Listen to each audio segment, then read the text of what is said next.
go. Yes, We're live. we're live. We're live. That was a little undertaking. I was going to do this whole introduction, but yeah. But you know what? It is what it is. Hey everyone, welcome Pontificators, and we got a show for you. A great show coming to you live from Hack Shack Studios. RT Bear here. I got Todd Mulrooney, and I got Pedro Eng, our brother from another mother. And yeah, From you down guys. under. Yeah, if you don't know, I got a new computer setup, and this thing's giving me a hard time. So I hope the camera production's better. I hope the lighting's better. I put a lot of work and effort into this. My live, stream button isn't working as well as I was hoping, but we got here, and we're going to do a good show for you guys. So what I'd like to do is I don't know if you guys know this, but there was a big election the other day. I believe it was yesterday. Got very little sleep, man. I just stayed up all night. And apparently a guy named Donald Trump won. And so the world, some of the United States is melting down. They're having a hard time.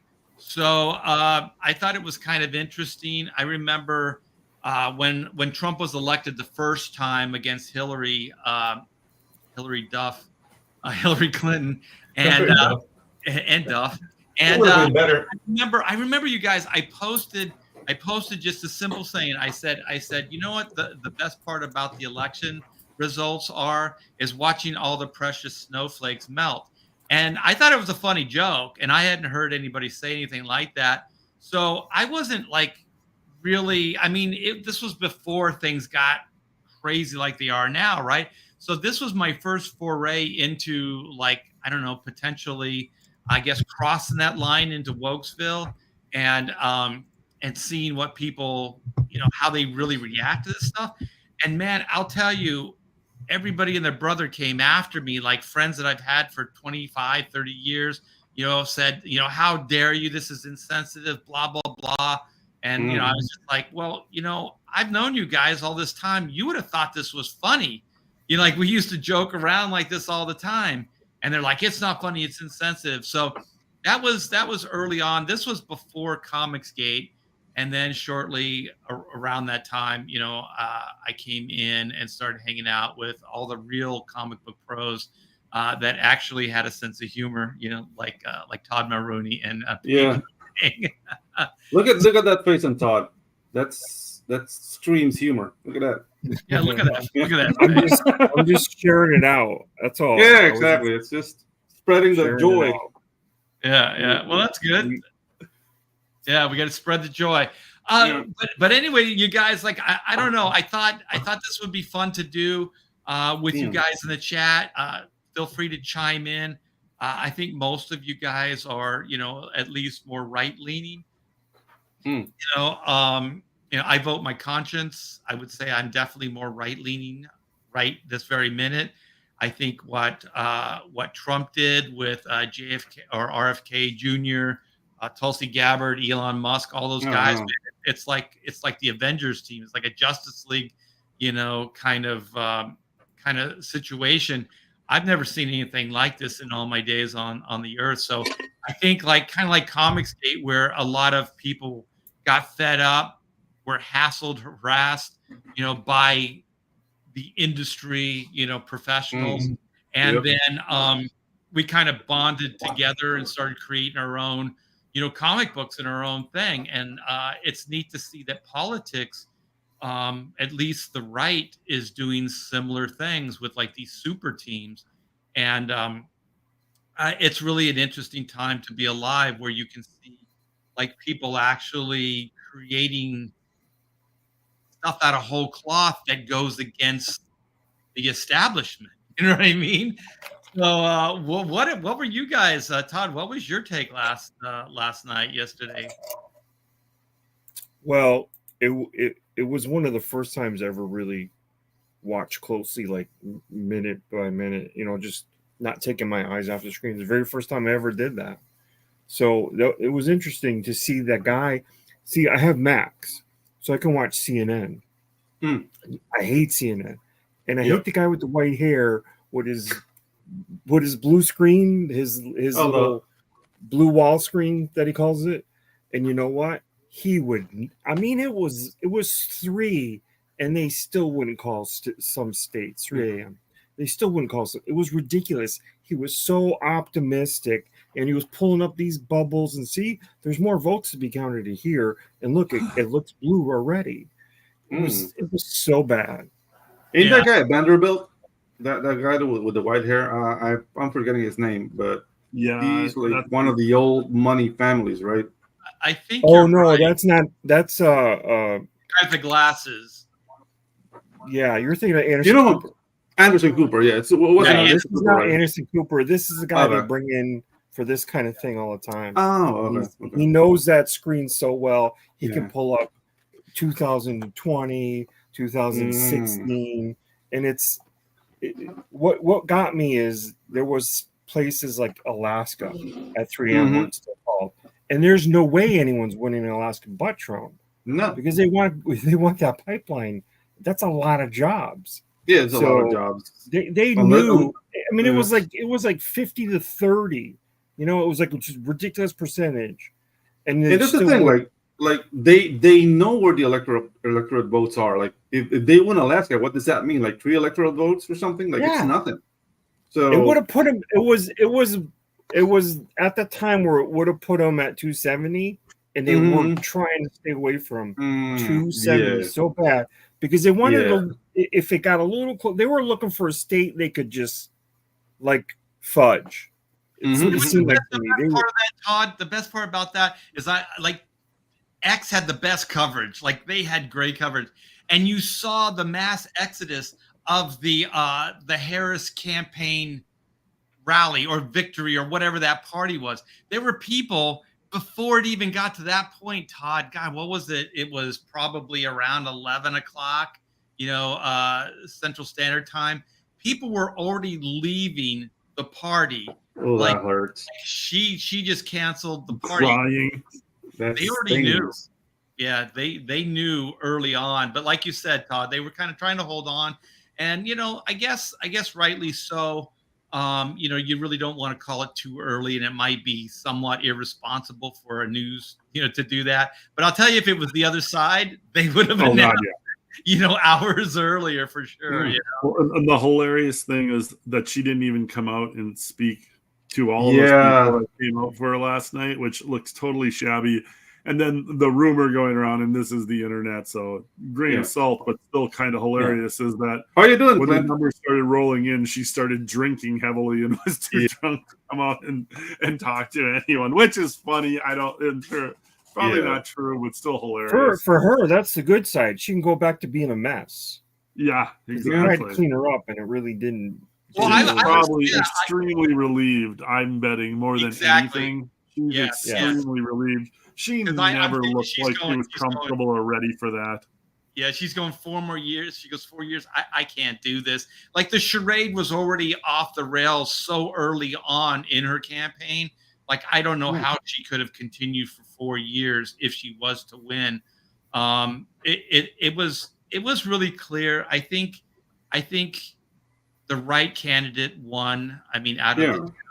I do think that Trump, I don't think he's the miracle. I don't think he's, going to take care of everybody's problems. I think that's a little bit too much to ask for any politician, but I do think it will get better. And for me, I'm pretty confident that at least it won't get worse. That was my thing, because like you had Harris saying stuff like, we're going to hold, supermarkets responsible for price gouging, people for, goods and stuff like that, and food and these essentials.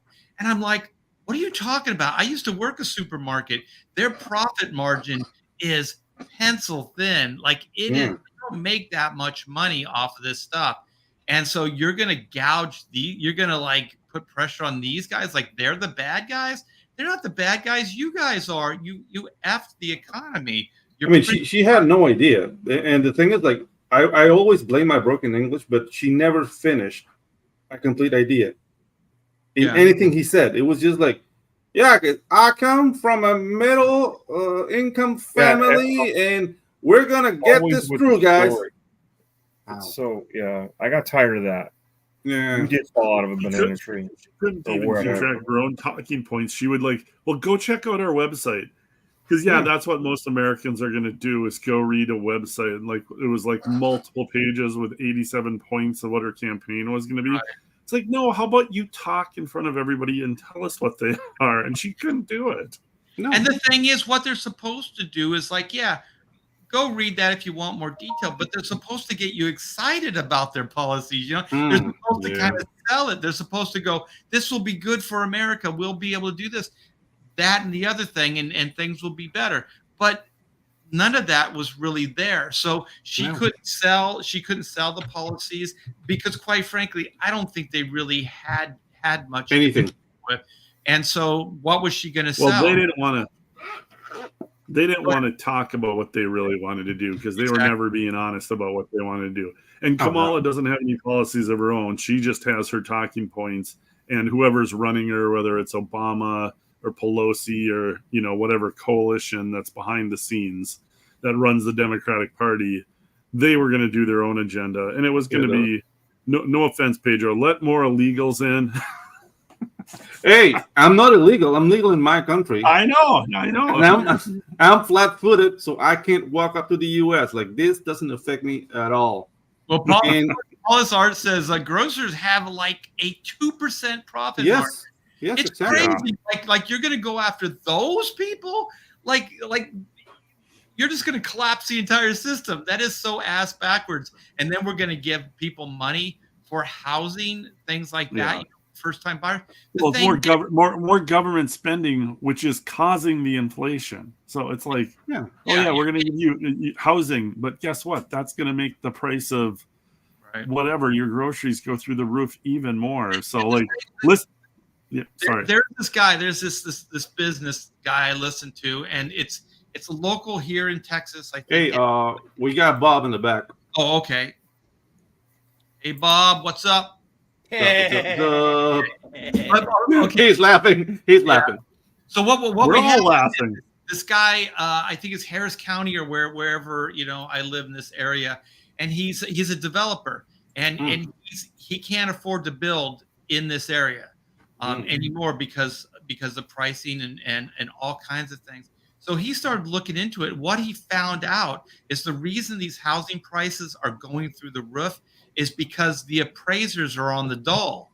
The cities, and it's not just here in Texas, but he lives here, so he started here, is what they're doing is they're like real estate people, developers, things like that.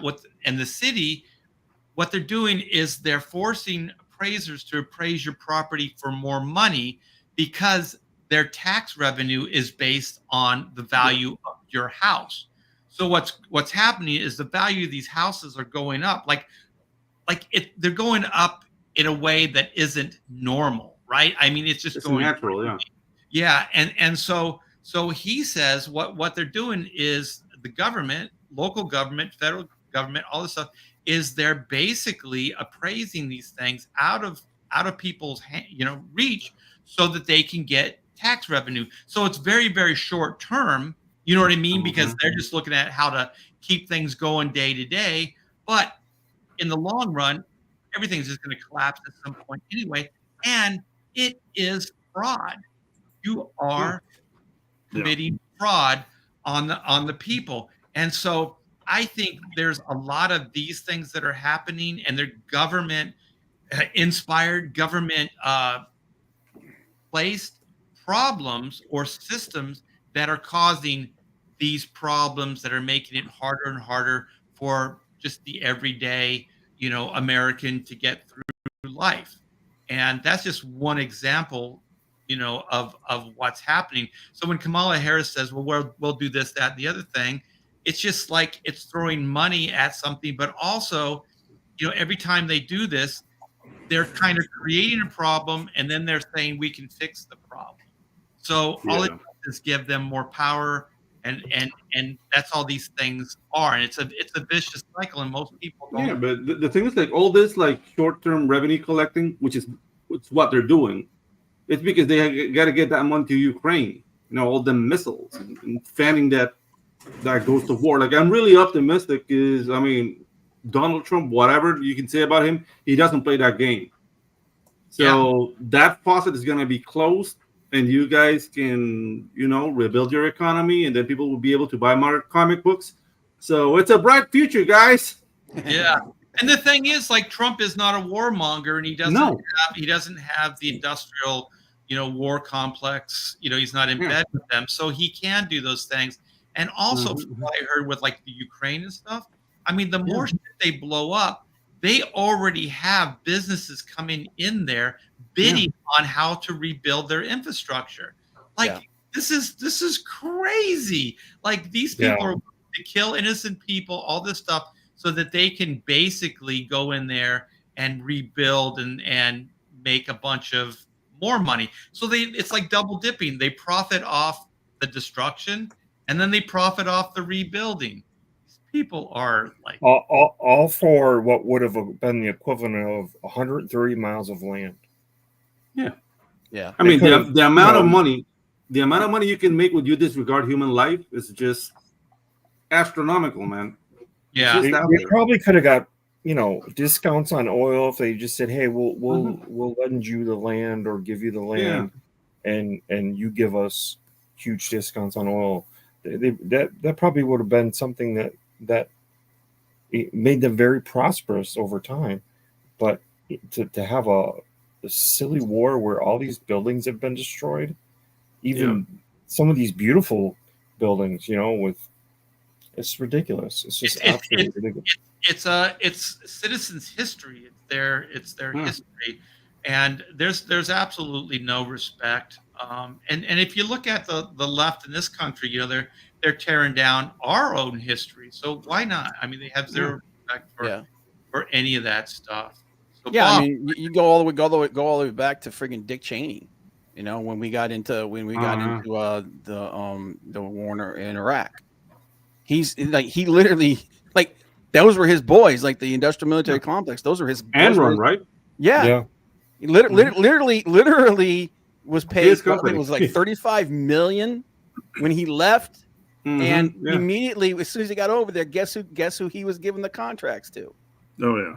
So it's all about money. I love Tim Walz was on, who I can't stand, and that's the one bad thing about Trump winning is Minnesota gets back Tim Walz. Unfortunately, oh no, we don't want him back. But when Walz was on the Daily Show with Jon Stewart, like, Jon Stewart is like, I don't know, he's tolerable sometimes. Sometimes he's just too far left. But even he was like, Dick Cheney, really? Do we need to do that? Dick Cheney? Like, that's like, that had to wake up a lot of Democrats to who they're getting in bed with. Like, how dirty are our hands getting? Who they've been in bed with since day one. Yeah. Because like I said, man, it's a freaking uniparty, man. There's very few people in politics. Well, there's moderate Democrats out there, but they've let themselves get pulled by the far left, and then whoever is behind things, Obama, Pelosi, whatever conglomerate, and they're in bed with the military-industrial complex and people like Dick Cheney and the neocons. And it's like when did the Democratic Party turn into like the warmongers? Yeah. The thing is, also, it's global. Like the left are like big time, globalists. They don't really care about the United States. It's so weird. Like when Trump, started the "Make America Great Again," like slogan, I thought was like "Make America Great Again." What is he talking about again? Like, what time was he trying to let's make it like this time? But now, like, after his 4 years of Biden and Harris. That's 8 years, right? And now I think, it makes a lot of sense, and it's cool that he kept branding it, because now it really does fit. Make America Great Again.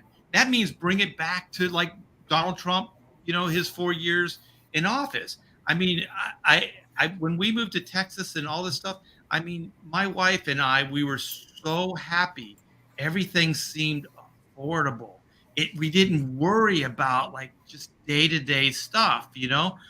We're doing okay, but that kind of, you know, like California stress was kind of gone when we moved here. And then after Biden got into office, you know, everything started just going up like monthly. And then before we knew it, like most of everything that we bought was like almost double of what it was before. And the thing about like anybody that's really in favor of Harris and Biden and all that, it's where's it going to stop? Like, you know what I mean? Like, they're not even going to put a cap on it. It's still going to continue. She had no plans on doing anything like that. And guys, I don't know if you guys are aware, but this movement is worldwide. Because the left is taking like a huge hit in Spain. There's been like a huge tragedy in Valencia, and the president, who is a leftist, went there and they basically beat him out of there, like with sticks. It's the same thing's happening in France. Yeah, Argentina, dude, like they have like the most Austrian economic right-wing president ever, and he has taken a country that was 200% inflation to 0. Yes. In 6 months. And he's got cool hair. Oh yeah. No, he's a bass player. He was in a Beatles revival band. So he's like a bass player and he's based. Yeah, and he's based. Yeah. So guys, like we got Bukele in El Salvador. Right, that's the globalist plan. It's like with socialism, you can rule masses of people. With freedom, you cannot. You know, so as soon as the United States falls, then this global power then can treat every country the same. They can do all these things, you know, the same, and everybody will be happy with whatever, you know, with nothing. We'll be happy with nothing. You'll eat the bugs and you'll have nothing and be happy. The mall on the walls had so many communist talking points, and they were just, you know, it was just thinly veiled socialism, and socialism is just a thin line between communism. So we dodged America dodged, and big time. Did you dodge them too? Yeah. Did you see Elon when he was on Joe Rogan? Oh, dude, Elon's awesome. And the reason, like he's like, if we lose this election, this will be the last election we ever have. This is over, Because with the 15 to 20 million illegals that they brought in, they put in those swing states. They're going to they'll give them amnesty. They'll be citizens, and now those states will be permanently blue. And so any voting we do will just be it'll be symbolic protocol. Yeah. And the thing that's amazing about this, Bob, is they say what they're going to do. Yeah. I remember Joe Biden saying California's the template. California's the template, right? Well, yeah, that's the template. California will never go red. Like, it is so ingrained, you know, like it's designed to stay exactly the way it is. Exactly. And they have that kind of control, and they're not going to relinquish it, but they want every state to be like California. But obviously they don't even have a good template, because how do you win people over? Well, you win people over with prosperity and a brilliant place to live. And they've turned that place into a cesspool. Yeah. I thought you do that with crack addicts and junkies. Why do you think these coastal elites hate middle America and hate the Midwest and everything? Because they want to stomp us down. They want to control us. Why do you think they bitch about the Electoral College every 4 years? Unless they it want works to go by the favor. popular vote, because they all live in the big cities. They're all elitists, and they look down on like the working class people. And it's like our forefathers, man, we got to be thanking them. And it's been how many 100 years, 200 years. But did you hear government that works and protects everybody? Did you hear her concession speech? I couldn't even watch. I was going to watch it. It was hilarious, because I'm listening to it going, and she, like, one of the first things she says is like, "We are not beholden to a president. We are beholden to the Constitution of the United States." I'm like, Oh, you mean the Constitution that you and your guys wanted to abolish? And literally said, there was literally an article in the Atlantic that said, "Is it time to abolish the Constitution?" Yeah, exactly. And I'm like, are you serious? And then she's like, we are beholden to the Constitution and God. I'm like, aren't you the person that kicked a bunch of people out of your rally? Yeah, so like you're in the wrong rally. Christ is king, and you're like, you're in the wrong place. Yeah, you're in the wrong rally. It's like you can tell someone wrote that freaking thing for her, man. Oh yeah, she can't talk on her feet to save her life. Yeah, and that's one thing. That's the other great thing that we get out of this is we get more of Trump's gold. Like Trump at these rallies, Trump like at the whatever that roast dinner is that was he eviscerating people. Yeah, held by the Christian or Catholic diocese in New York or whatever. I mean, he destroyed Chuck Schumer. His line about, when Kamala doesn't win, Chuck, you're still in luck because you could still be the first woman president of the United States. And he said it right to him and patted him on the shoulder. And it's just Trump is freaking hilarious out there, and he's loving it. The McDonald's, the garbage truck. I mean, they were killing it gonna say, Todd? Campaign.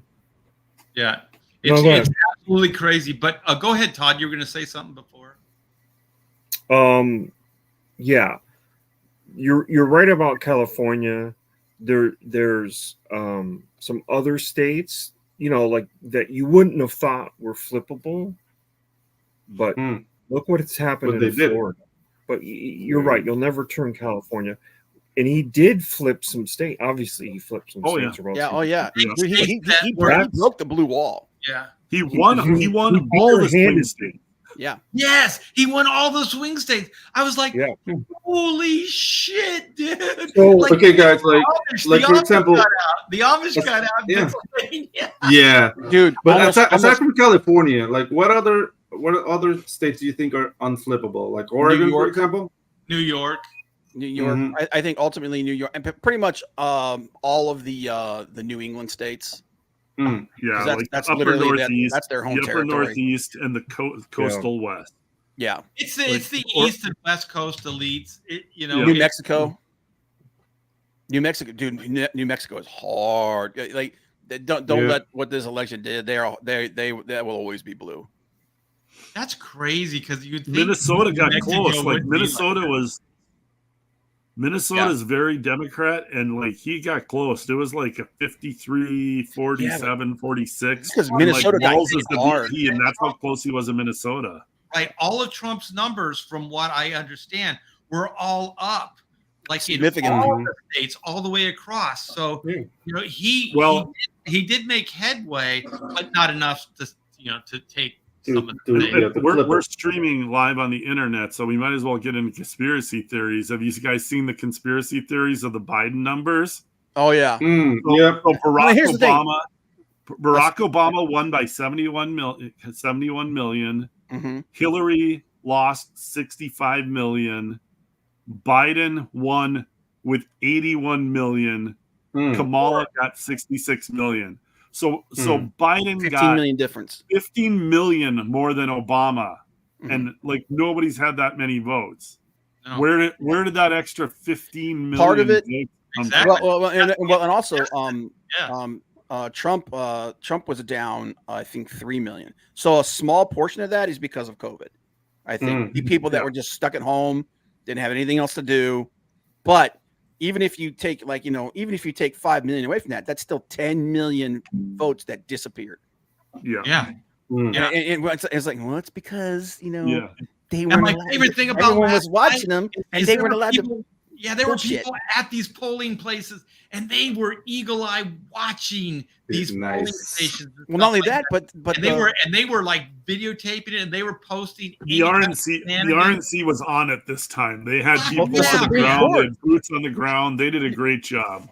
It's also the mandates that were handed down by the Supreme Court. They said none of this freaking bullshit with counting votes that come in 3 days later. You do it tonight, or that's it. It used to be that way. It's always been that way until last time. Yeah, exactly. Well, I'm betting there's going to be some voting reform I'm guessing they're gonna get away from the electronic computerized stuff and go to paper ballots again. It doesn't work, man. They're gonna have the power to make sure that the cheat doesn't happen again. And but it doesn't work. Be one of the top priorities, because I'm sure he still is. Yeah, but electronic voting, electronic voting has been applied all over South America, and it's always fraudulent. It never works, guys. So it's just something that should be nice idea. Put it on it. Put it away. It doesn't work. And also I mean, there are people that were waiting in line for hours, and these machines were broken down, things like that. Mm-hmm. I mean, the lenient thing, those guys should be tarred and feathered. Like, it's just it gets in the way. But the thing that they were like freaking out about is how many people from the Black and the Hispanic community, voted for Trump, and I'm like. You know who gets pissed off at illegal immigrants more than anybody else? Hispanic people. Yeah. People who came in here because they're like, now that shit's gonna be on them. Yeah, the people that come in and have to jump through all the hoops and do all the hard work to become a citizen, and then they see these guys come skate through and they're going to get a free pass. They're got a right to be pissed. And this whole thing that's why all you guys should learn Spanish. You can understand what they say. Hey, Ramon. ¿Qué carajo haces aquí, chico? Yo tengo 15 años, saqué mi green card, saqué toda mi mierda, y tú estás acá, llegaste a... They're really pissed. But the other thing, too, is hola, Ramon.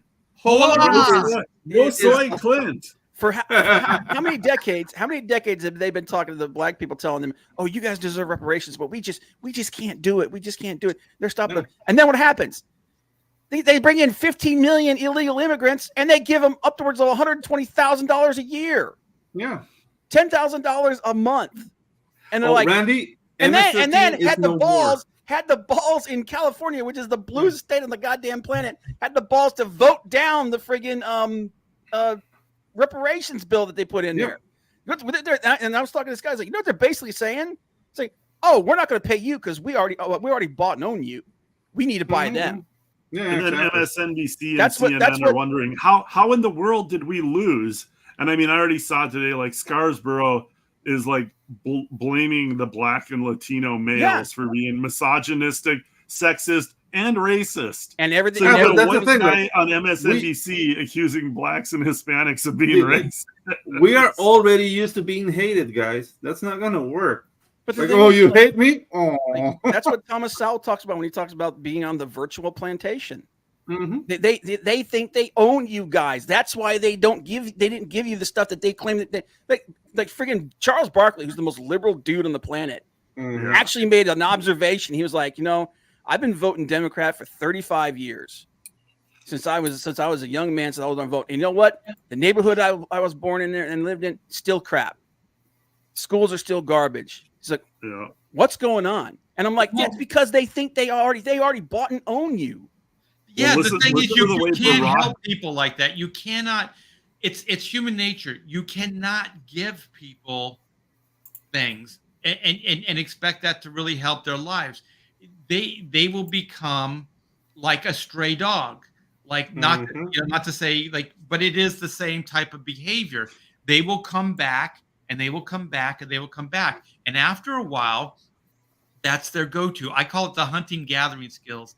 I've had sisters, I've had like family members, I've had friends, that were on welfare systems and stuff like that in California.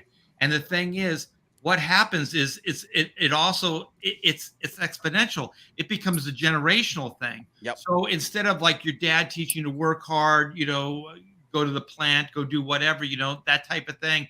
That's how you get ahead. They teach their kids get on the door how to be part of the system. Like you go to the system, you get this handout, you get this handout. So then that becomes their hunting gathering skills. So generationally, I have family members that are third generation welfare recipients that I've seen in my limited time on the earth. And that's it. That's just it. You cannot do this.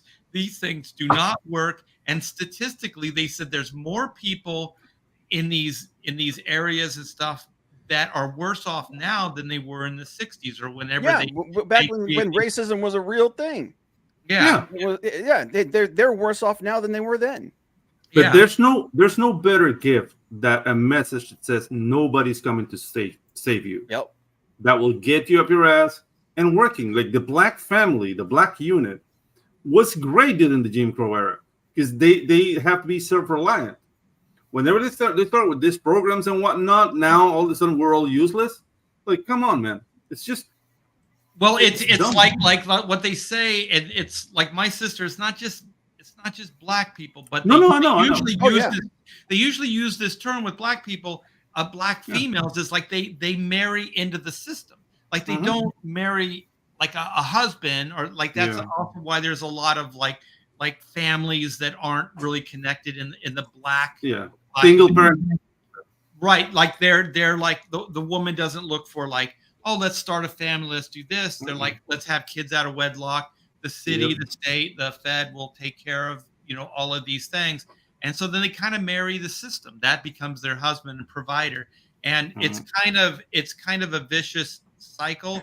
And also, what you guys were saying, like, it is kind of a modern day slavery. Also, I mean, we can get into the white slavery stuff too with credit cards. Like there's all kinds of things that are happening now. It's all control. It's all control. It's all designed to be controlled. But the thing that because one of the I was watching another one of these groups, and they were spurging out trying to figure out like what does happen? Well, this is and every single one of them. And you look at all these people that are spurging out and everything.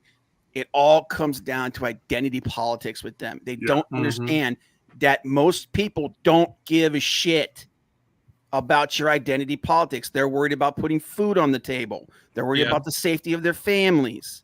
Okay. This was like, you don't understand. This is going to be so bad for my friends. They don't give a shit about your friends. Right. Yeah. Because everything about them, everything about you is built around your identity politics. And literally all these people that you've seen these videos, that these compilations of them, they're all spurging out and everything. It's all about that. And I'm like, do you understand? Do you understand? Go ahead and be offended, but just because you're offended doesn't mean you're right. Exactly. People are worried about, like I said, putting food on the table, being able to work their job and not get screwed over. A lot more men came out and voted this time around because they're tired of being made the villain of every goddamn thing that goes on in this frigging world. Right, right. I got something. Let's see if you know what? Something's happening on my computer. Present. There you go. There we go. Screen. Yeah. For the. Yeah, for the record, Kirby. Wait, hold on. I'm gonna share something here, and we're gonna show like the elitists here. And kind of what's going on. Can you guys see this? This is Scott Snyder. Kind of, sort of. Oh, yeah, Snyder. Oh, yeah, dude. So he wrote something on his X account yesterday, and I commented, and he said something about like, we all got to get out and support, Kamala Harris. She's the one, blah, blah, blah, just kind of promoting stuff. And that how she's going to save the country and all this other stuff. So I wrote she's not going to be that. Like prices are higher, all this other stuff. Like the cost of living, things we've been talking about on the show. It all applies. And so I commented on his stream or on his thread. And so then he private messaged me this. So this is the Batman writer, Scott Snyder. He said, I just disagree. Biden has done a good job of bringing down inflation. No, he's not. That is a lie. That will be felt even more next year. Trump was a careless man and will be more careless this time. Tariffs will ruin the economy. And Elon said, maybe the economy should crash. Voting for Trump is not voting for a healthy economy. But didn't say that. Agree to disagree. So I said, that's cool. You can think what you want. All I know is the last 4 years have been very hard on me and my family and my friends. Everything is way more expensive than when Trump was in office. There are people selling their houses. There are people selling their houses just to pay for basics. That's what she and Biden have done to the working person in America. Why would we think who created it would make it better doesn't make much sense to me. And then I said, may the best person win. And I'm glad I said that because the best person did win. But that's the comic industry. And so what I started thinking about is like what it is it is an elitist opinion. It's an elitist way of looking at things. And like Scott Snyder somehow, I don't know the guy very well. I met him a few times, whatever. But he looks at himself as somewhat better than everybody else in the comic industry. He's an intellectual. But the thing is, like what he just said right there, it's something that an economically illiterate person would say. Because when economics need to crash, they need to crash. You can't prop up artificially because it's going to get worse later. Yeah, and it's a cycle. It's like sometimes economies need to hit rock bottom, but they can bring right up. Why? Because money is not value. But money is the representation of value. The value is always going to be there. How do you organize the value? Through the money, which is basically money would be. And the thing is that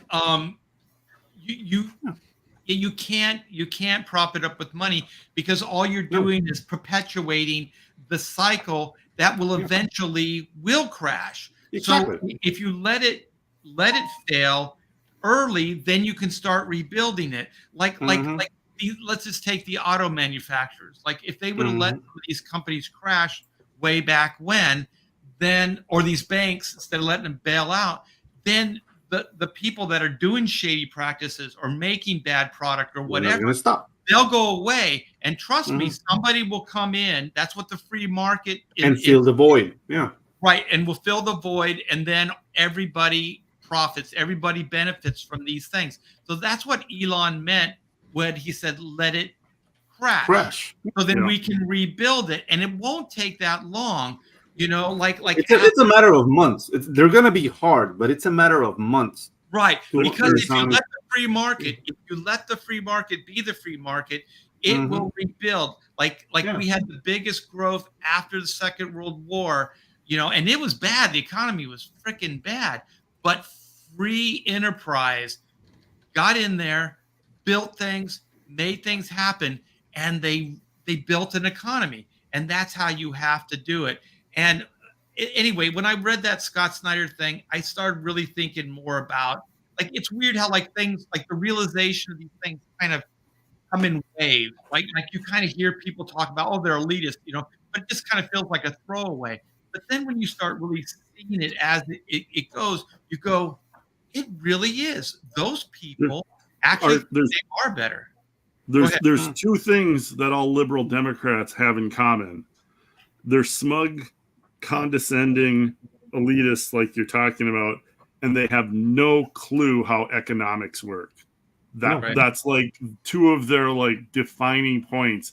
They think they're better than you, and they don't understand capitalism. That's why they fall to and when confronted, and stuff. Yeah, and when confronted, they behave like children. Yeah. Yes. They throw tantrums. The thing is, like what I was thinking with Snyder is like. I put my heart on my sleeve. I responded to him like a human being, not as like some fucking elitist weirdo, right? I was like, this affects me, my family, people I know. There are people losing their home. Did he respond? No. He didn't even say I feel your pain. It's tough, whatever. It was clearly he didn't give a shit. Right? Yeah. The only reason he probably reached out to me is it was just virtue signal on his part. I'll be the good guy and I'll throw Art a bone. And the thing that I was thinking about, with Scott Snyder and a lot of these guys too, is they don't even have the guts to respond on their own threads. He started this thing. He didn't comment on any of these things. He just let everybody fight it out on his post, right? And then he comments to me privately, "Hey man, I'm a good guy. I'm going to reach out to you, person to person and tell you my side of the story." Right. But you didn't do that publicly. You know what I mean? Like, you didn't do this because you knew that people would respond and they would make you look like a piece of shit. Just like why Kamala Harris didn't go on Joe Rogan. Like, these guys know they don't have arguments. They know that they can't really defend their point of view, but they also know that they have enough power that they can hide behind all this shit. Even when somebody comes to them, you know, like in a realistic human way, they're like, not my problem. I'm doing good, you know, because they stand for nothing. That's what happens when you are married to ideology. You can't adjust. You can't pivot. You can't evolve. You know, you can. Right. It's you're either in or you're not, and anybody that's not is automatically wrong. Right. And nothing. Or Nazis are garbage. Yeah. It was just like, you know, like they're like, you know, well, we can't understand why all these things are happening. I was like, look at what you've been doing for the last 8 years. Right. Look at how many people you have alienated all these years. As awful as they all are, as it is easy to see through them. God bless America, because like America woke up yesterday. Yeah, you guys cut won through all their bullshit. And watch this. Watch this. Listen. That's a bad haircut. Yeah, this dude. Oh, and it's like they pride themselves on this stuff. Is this a man? No. So. Well, he's probably born biologically that way, but he sure as hell ain't one right now. Oh, he's going cardinal. Okay. You know what this is? This right here. This is just another level of narcissistic virtue signaling. Oh yeah, virtue. I'm so mad. I'm so mad. I have to show everybody how upset I am. Throw a tantrum like a small child. Jeez. Dude, the thing is, like, I just want to punch that guy. I want to punch that guy so bad. That's what I'm trying to say. Like, you bring this guy to Latin America, he'll get his ass kicked. Like, I don't want to punch it. I just want to see Latin America or something. Just it's nobody likes pansies. Well, the reason I want to punch him, flowers. the reason I know it sounds insensitive, the reason I want to punch him is because I want him to feel what real pain is. Like, that's real pain. Yeah. Like, what you're experiencing right now is not real pain.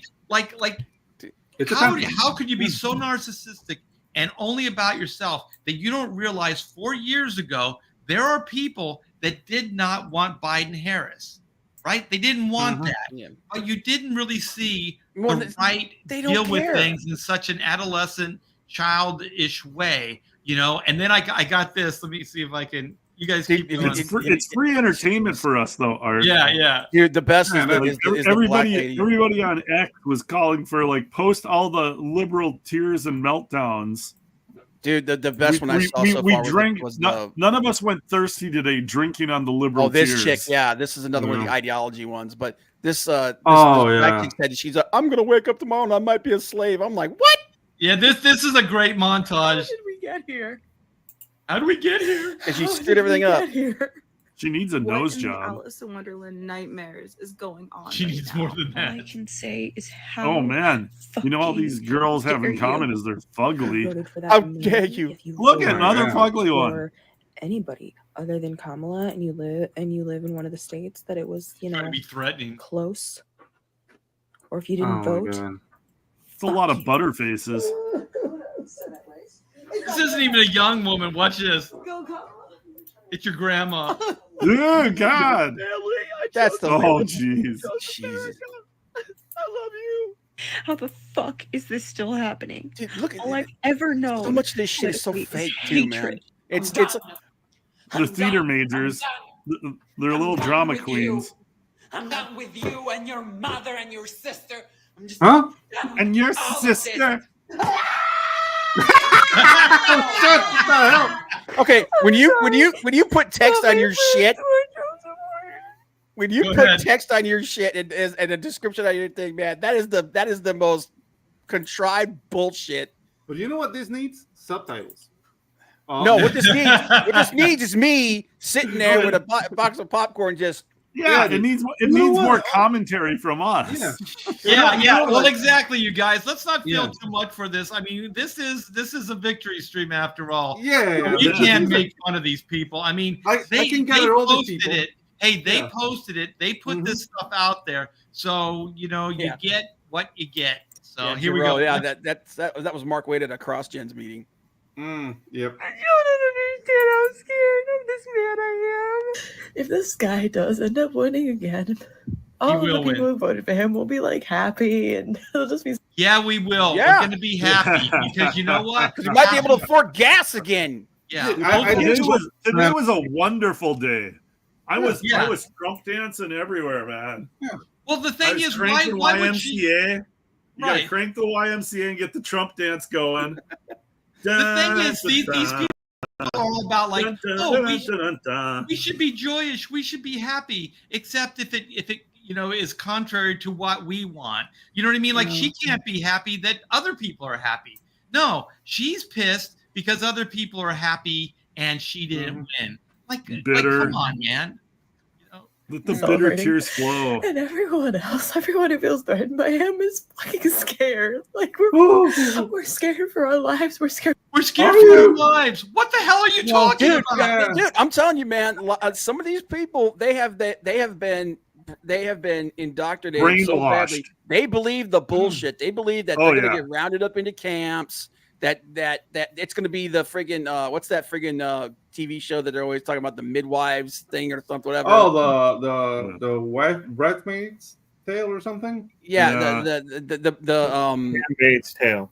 Handmaid's Tale. They really think that shit's going to happen. You know what? It should happen. They live and breathe MSNBC and CNN, and they scoop it up with a spoon, and they live their lives by that garbage.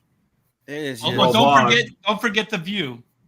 The View. Oh, I had to tune into The View to see how my God, Whoopi and Joy were holding on, and like it was worth it. I could only take about 5 to 10 minutes of it to watch their misery, but then just listen to them spout your garbage. But dude, the best was freaking Whoopi Goldberg treating Trump's name like he's Voldemort. Oh yeah, she won't speak his name. She won't speak his name now.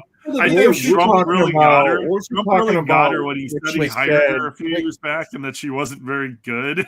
Did you see like Whoopi talking about when she said, I know people that have died trying to vote. Yeah. That's complete letter bullshit.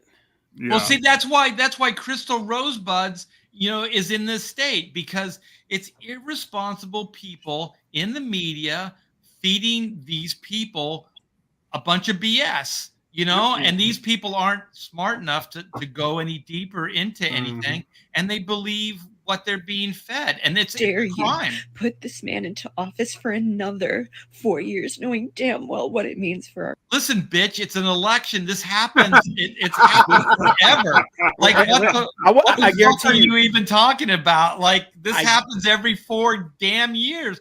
Like, I guarantee you she's going to say, how dare you, when you know what it means for, and then it's going to be like some LGBTQ thing, or it's going to be an identity thing. Watch. Yeah. She needs to worry. She needs to worry more about her hairline. I mean, she's like an under 30-year-old woman, and I mean that hairline is coming from the top of her skull. Yeah. Oh, yeah, that's a forehead. Like she's got bigger problems than Trump being president. Like she's got that face is. Ugh. She has like Atlanta airport hairline. Like she got before head and after head. Yeah. That's a lot of ideas. That much ignorance and that much hate. Ignorance and hate. It's so terrifying. It's so Where are the tears? Are we back in this? Oh wait. Oh, this one's actually not bad looking. Another amazing thing too is like another big part of it is they have been told that they matter so much. Oh yeah, and they don't realize that you're just another grain of sand, just like everybody else. You're just another. Their parents told them they were important. Yep, that's why so many of these friggin' celebrities are losing their crap, because they thought everybody was hanging on their word. They thought they were going to influence everything so much, and nobody. Dude, like when the Avengers assemble. Oh my God! We'll get into that. How much Chinese money did they get? Yeah. Who the fuck is voting for him? I did, bitch. Everybody that's not you. I don't want to hear this about how guy shitty your right here. policies are. Look at this witch. I don't give you this woman right here. She is scary crazy. Yeah, those are like double thick Coke bottle glasses. Like, how blind is that bitch? Look at the inside of the glasses and how far in her head is shrunk. She's so blind she can't even see a good candidate. Eric and Boyd, like the one that you said was attractive. He said I could fix that one. Let it make you uncomfortable. Wait, I gotta hear what she says. Go back. She said like I want you to be uncomfortable and shit. Jaro is questioning my standards. That one chick was doable. Live with that decision. Six pack in. Let it. Wait. Let's let her back it all the way up to the beginning of her thing, Art. Mm-hmm. Okay, please. This woman scares me. Like the other one, I kind of laugh at, but this one actually. Fuck is voting for him. Genuinely. Fuck you. I don't want to hear about how shitty your life gets under his policies.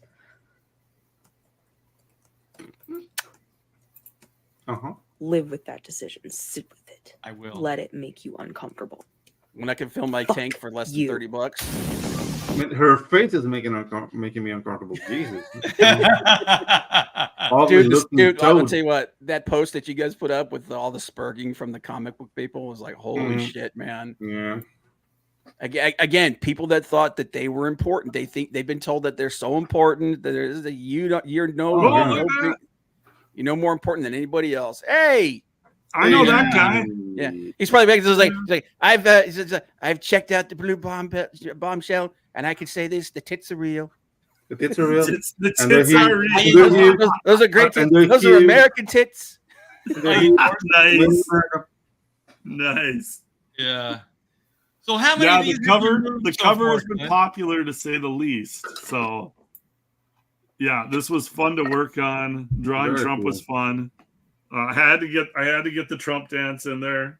Yeah, I may have done some modeling, but yeah, everybody loves the Trump verified. Yeah, everybody loves the Trump cover. This has been hugely popular, so it's been a big boost for the campaign. If you guys haven't checked this out yet, I just posted this. I posted an initial version yesterday, and then today I could post the final version. This is the Trump wins variant. It is an add-on to the Blue Bombshell campaign, since obviously I launched it a couple weeks ago, and then I could only do this cover now that the election happened. So it's an add-on. So if you've already backed the campaign and you want to add this on, unfortunately with Indiegogo, you do have to cancel your original reward selection, but then you just cancel that, re-choose the reward selection you had, and then add on the Trump wins variant when you're checking out. And if you haven't backed it yet, what are you doing? Get out there, back this campaign, and then when you're checking out, you can add on the Trump wins variant. This is a once in a lifetime collector's item to commemorate our 45th and 47th president of the United States. Make America great again. Make comics great again. Get out there. I think Art's probably got the link around here somewhere, but get out there. The link is in the description. Awesome. Bob's got a wrench if Bob could draw. I'll grab it. In there. But yeah, get out there, back the Blue Bombshell. Oh yeah, and Randy says, and I looked a little earlier, we're just $80 away from 10,000. That's our goal, hitting 10,000. So we're like maybe one or two backers away from hitting our goal. We could hit it tonight on Art's show, which would be absolutely fantastic. But yeah, you can get this amazing Trump variant and back the Blue Bombshell. Check it out tonight if you can. Yeah, you guys, it's a great campaign. Clint is amazing with these things. He launches these things. He puts these books together, write pencils, draws, or inks, and he fulfills. Like, this guy is a one-man wrecking crew.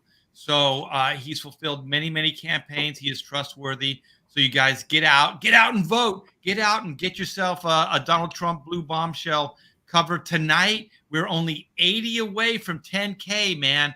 That's not too far. This is doable, you guys.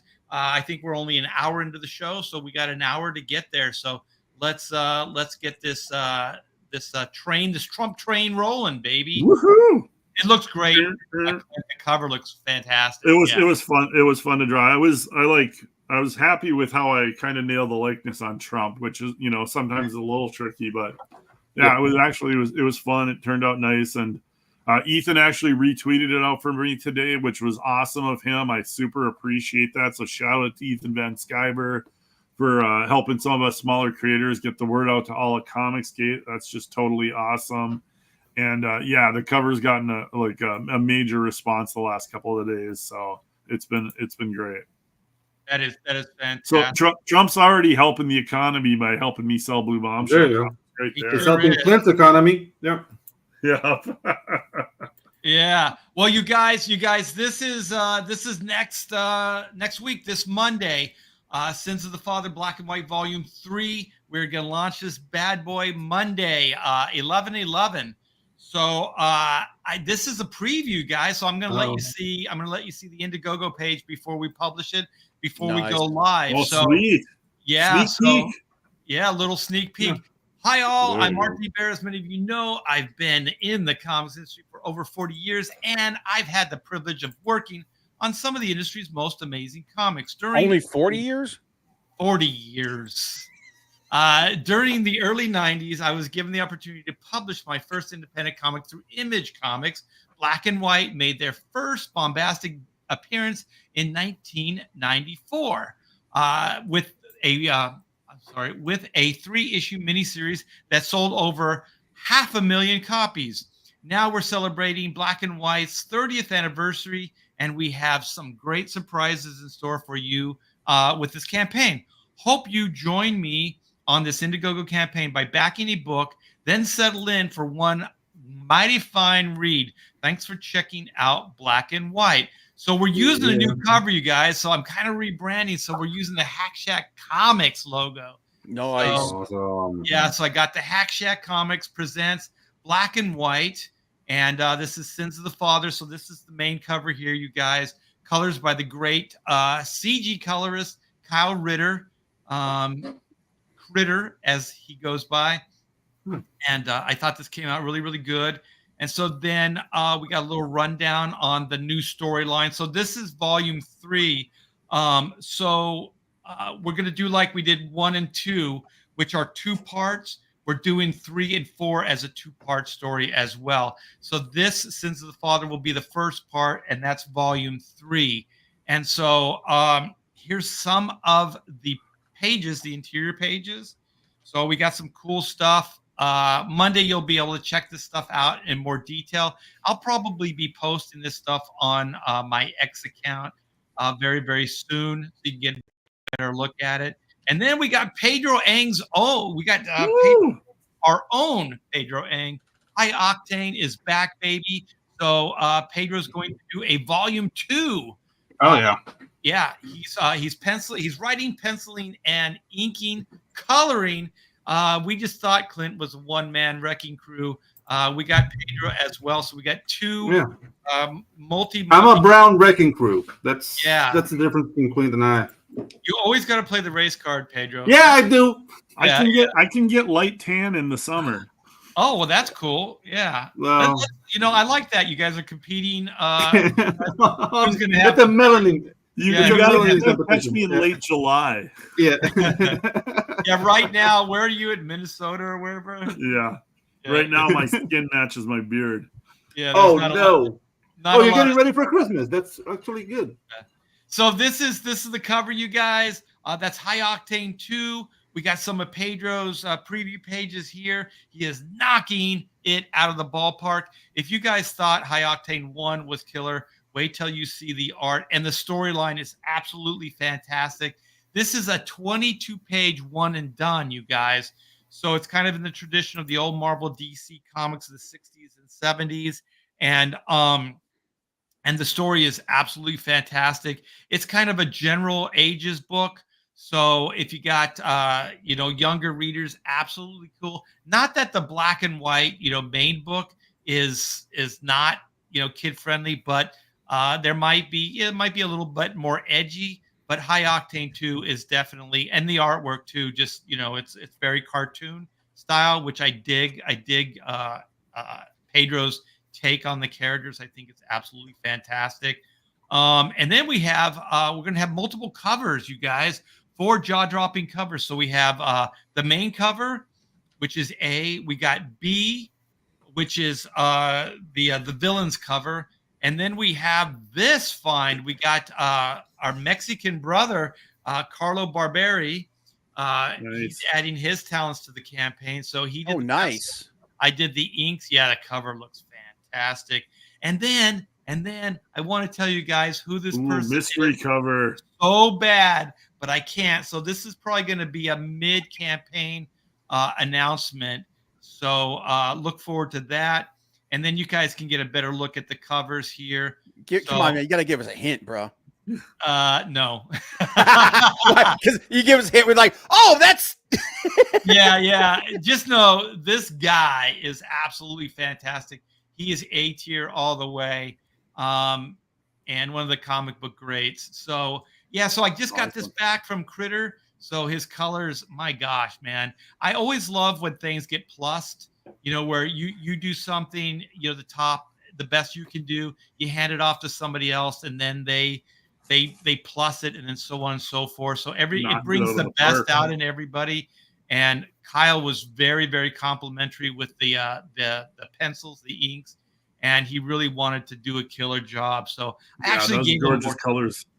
Yeah, he did such an amazing job. So that's going to be cover B. So you get a better look at Carlo Barberi's cover. I worked with him on Super Sons way back when at DC, and he's a brilliant talent. I think he's working on Spawn right now. He's just knocking it out of the ball on that book. So I inked him up on that. And so then we're going to have the original artwork. It's all going to be for sale. So the 4 covers. The interiors are going to be for sale as well. And I'm going to try to make them competitive, meaning they're not going to be like, you just throw or just giveaways, but they're going to be relatively entry-level purchases, because there's going to be 68 pages, and I want each one of you guys to have an original page. So look forward to that tier. It's going to be launched later. It won't go with the initial launch, but I'll be putting that up later. And then we got the Jam tier. So I'm bringing back the Juju print. So this is going to be a full bleed print, which is different than the print that I have for the Oodles of Doodles, which is the 30th anniversary. And you can only get this print with the Jam, and that's all of the books together at a discounted price. Then we got the stretch goals. And then, of course, we're celebrating our 30 years of Black and White in existence. So you guys, I'll let you know. Just stay tuned. Watch, this channel. If you haven't subscribed, please do so to my YouTube. Subscribe to my X. All these guys have YouTube channels as well. So go subscribe to them and support their Twitters as well, or their X's. Yeah. This show is live, guys. Yeah. Shit happens sometimes, man. Yeah. Well, welcome back. And hey, Clint, feel free to interrupt when you get backers. So yeah. You guys keep an eye on things. Yep. Yeah, we got an hour. Hit that 10K. Yeah, we got an hour, and so we're $80, only $80 away from 10K, you guys. So back today. And also, just real quick, since I'm on the Black and White stuff, it's in the description. If you can post the pre-launch Black and White V3 Since the Father campaign sign-up page is active. So you can still sign up, and you'll still be eligible for the trading card, the free trading card with the backing. So you can do that now. And then Monday, 11/11, this Monday, we are going live with the campaign. So before we get off the Black and White topic, I want to thank you, Openly Art, for giving me so much freedom to explore ideas. I'm having so much fun with this story, guys, and yeah, you're gonna love this. I'm pretty sure you're gonna love this. Yeah. And I've been setting some designs to Art. I don't know, like he told me he loves them. So yeah, dude, it's even better than High Octane 1. Like this is just. Well, I'm gonna post those. To see it, Pedro. Yeah, I'm gonna post those designs on X, and I'll probably show those off on my YouTube. Okay. Yeah, because what is today's only Wednesday, so I gotta do some serious YouTube and let people know about this stuff. So I'll be showing those off in some future live streams. So where were we? We got the meltdown. I have this. You guys keep going, see if I can. This was in let's see. For some reason, man, my stuff is really glitchy. New computer pains. I hope it works out. The kinks. Okay, there we go. Here we go. So this is Bleeding Fool. So this is this will help with what we were talking about. So triggered comic book pros in meltdown over Donald Trump victory. Liberal arts majors across the comic book industry aren't taking Kamala Harris' historical loss to Donald Trump very well.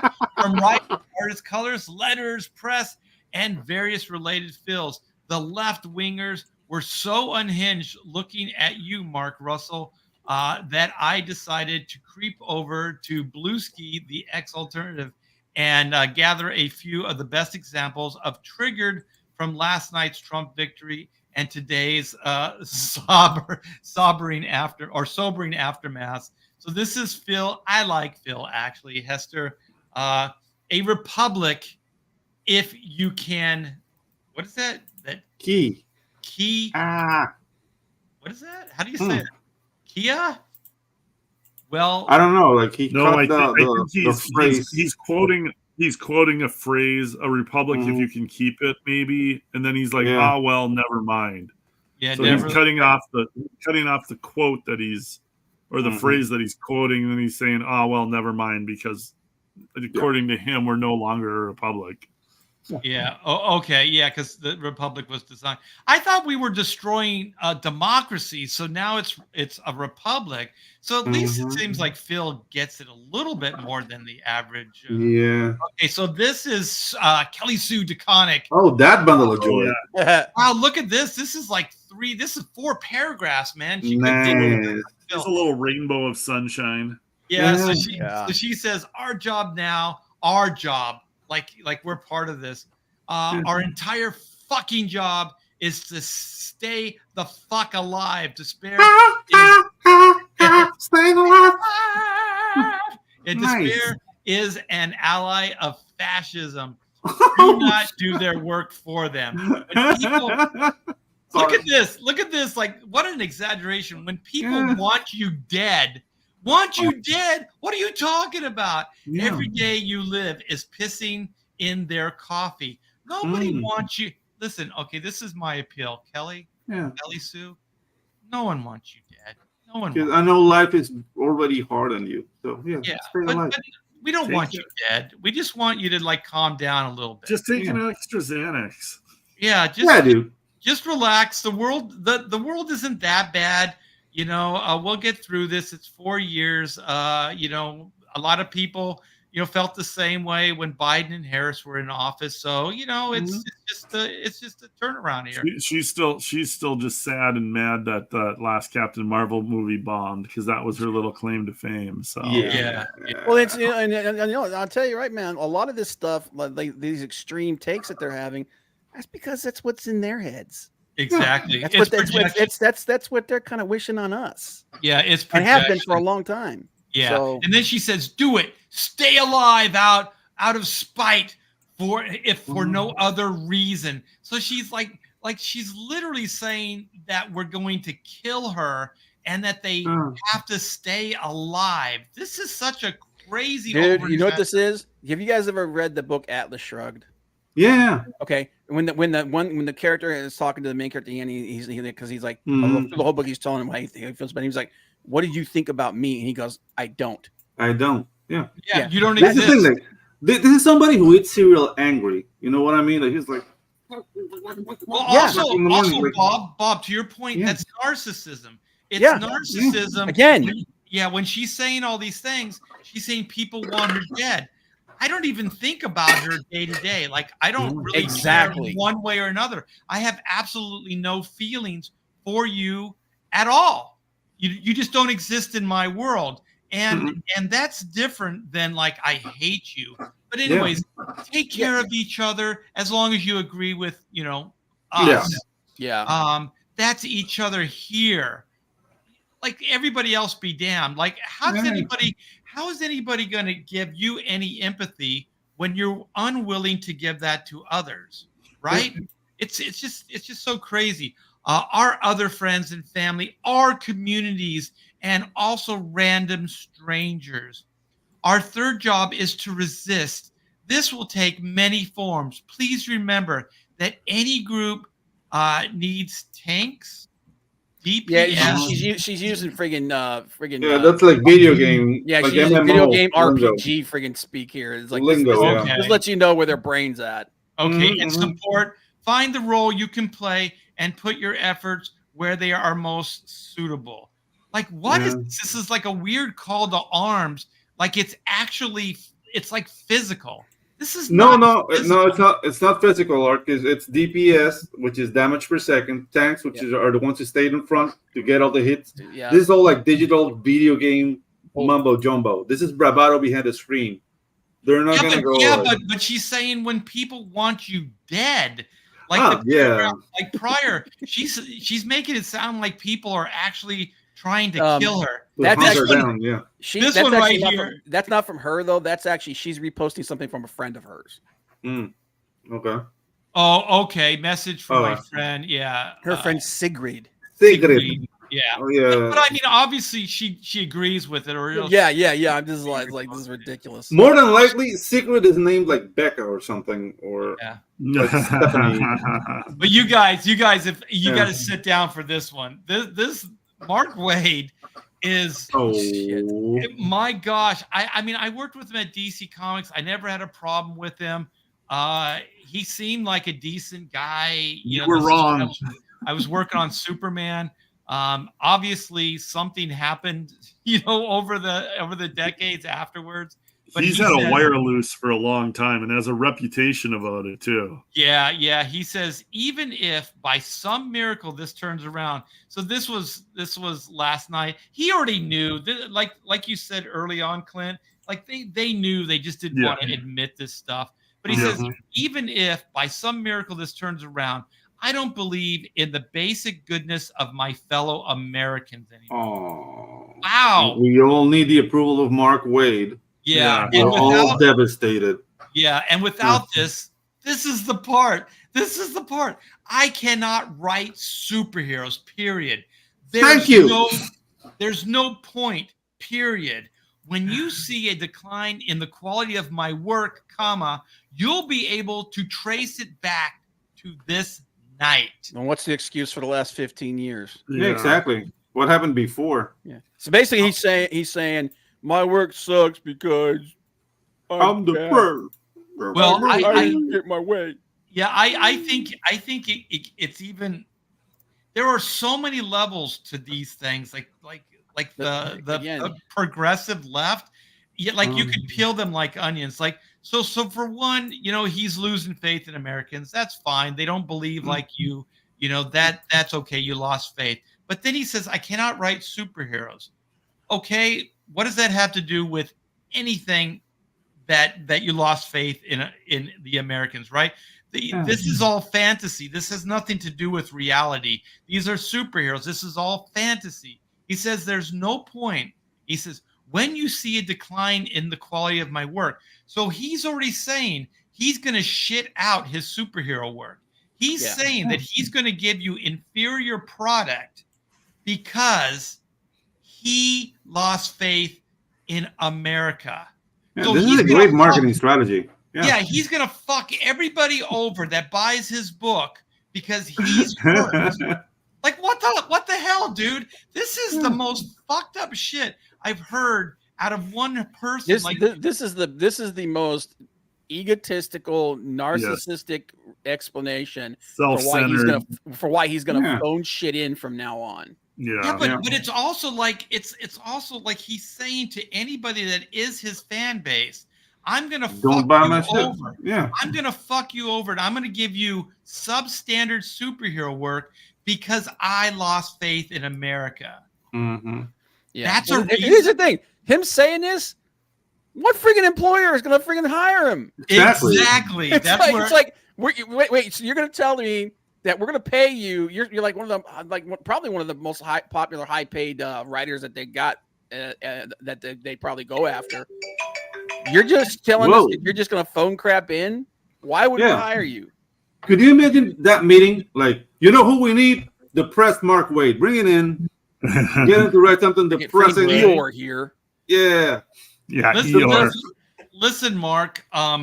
When things become more cost effective in your life, and you're spending less money, and some of these wars go away, and all your taxpayer dollars aren't going to the Ukraine, to support a proxy war that we cannot win, that cannot be won, unless there's going to be nukes, and then everybody loses at that point. It's unwinnable by design. That's the problem. Yeah, it's completely unwinnable, and also it's gambling at a super high cost. So when those things happen, when your life gets better and you have more money in your pocket, when these wars cease, are you still gonna feel like Americans are shitty, like you lost faith? Like things will get better, Mark. They will. They have to, because you don't have the same wackadoo as you did before. And then you know what's the sad thing, though? What? The sad thing is that more than likely he will be unhappy anyway because he didn't do it, or the people he wanted to do it didn't do it. Yeah, but they weren't going to do it. They weren't going to do it regardless because they weren't. They've already destroyed things. And if they got another 4 years, I don't know if we would be able to completely recover from it. So if this guy, if that's what Mark really wanted, then that's fine. But I really don't think it's even going to serve Mark Wade if he gets his way. That's the thing about a lot of these people is they don't understand, like, this is saving you from destruction. This is saving the country from destruction. And that's the thing. That's one of the things that I admire about you guys, because your country is so monolithical to you. Like, you don't see it disappearing ever. And that's great. But I live in a region of the world where countries do disappear due to mismanagement, war, and, basically shenanigans. Things get a breaking point at some point. And if you kept going in that Harris, Biden, and whomever they put another crazy person, America could have been facing that. Like, maybe not like the destruction of America, but maybe secession. Like, Texas would have become a country. Like, stuff like that happened. Like, you guys remember Yugoslavia? Yeah, I mean, things do happen. No war. When you push people, I mean, things happen. There was a mass migration. I was one of those people. I left California to come to Texas. So some of this stuff is real. And what's his name? Gavin Newsom is having a hell of a time. Oh, yeah. His tax revenue is drying up. And then he just they just repealed his, if it's less than $1,000, it's not a crime. Oh yeah, dude, that was the dumbest move ever. Yeah. And now that SpaceX is getting out, and he was like, "No, we're gonna get it." Well, they're trying to get tax cuts for Hollywood to stay. But I'll tell you right now, Hollywood for decades has been leaving Hollywood. So good luck with tax breaks getting them back. They're not coming back. I'm sorry, Gavin. They're not coming back. But let's read this. This is Gail Simone. Okay. I don't know what to say. I don't have a lot of words at the moment. She's a writer. Keep that in mind. But if you've read your history, or even just these people, what are you reading? Like, did you understand in 1984? You will know that for an authoritarian state to survive, it needs to have a public enemy at all times. You've seen who they have gone after. Beware. They're defending. Listen, Gail. The right are defending themselves. They're not the ones pushing it. They're the ones that are standing up and defending themselves. Can I say something? Sure. The irony of quoting Orwell here. Yeah. They're the ones changing shit. Yeah, they're the ones changing the meaning of words. Like, they are the Ministry of Love. Yeah, they call us Nazis. They've made Republicans the enemy. No, not only that. Like, they messed up with the definition of things that we don't know what a man is anymore or what a woman is anymore. That's their thing. And well, for them to come out now and Jesus Christ! It's another classic liberal move is to accuse you of what they are doing. Exactly. So she's talking about creating an enemy. Well, guess what the liberal Democrats have? They made the Republicans an enemy and called them Nazis for the last 12 years. Yeah, deplorables, garbage, all that stuff. Yeah, existential threat. You pumped this shit into young people's minds and people's heads for so long that they're literally out here trying to shoot people. Yeah. She's literally describing what they've been doing, but then accusing us of doing it. Like that's a classic liberal tactic. Yeah, the weird thing about this is usually the right will attack a policy or a person's policy or things that they've said. They don't attack, like Donald Trump doesn't say, Democrats, he doesn't make these, because he knows that half the country are Democrats. So if he's going to be the president, he's going to swear an oath to the country. That's the left and right. That's everybody that lives within the country. That's the thing that the progressive left do not understand. They think that it's just them. They don't understand that there's half of the country that still are the country. Like when Nancy Pelosi says our way of life, that is so weird to say. And then they say like they say stuff like our people, they talk very like tribal, like it's just us. Oh, it's 100% tribal. And then for me, what I think is like, this is what we should do as the American people is, if they're not really representing us, you know what I mean? Like they're taking our taxes, they're taking our money, they're using that for income. You know what I mean? We're paying these people. If they're not representing half of the country, then guess what? They should only make half of their income. We should cut their income in half and say, hey, you don't represent us, so you don't get all the money. You only get half of the money to fund your bullshit or to pay your bills with, all that stuff. Because that's fraud.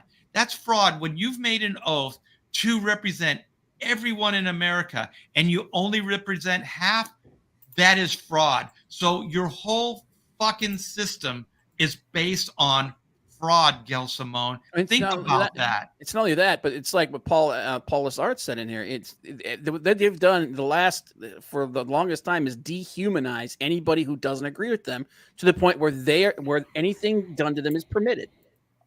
They can do whatever they want to those people because they don't see us as human. Yeah.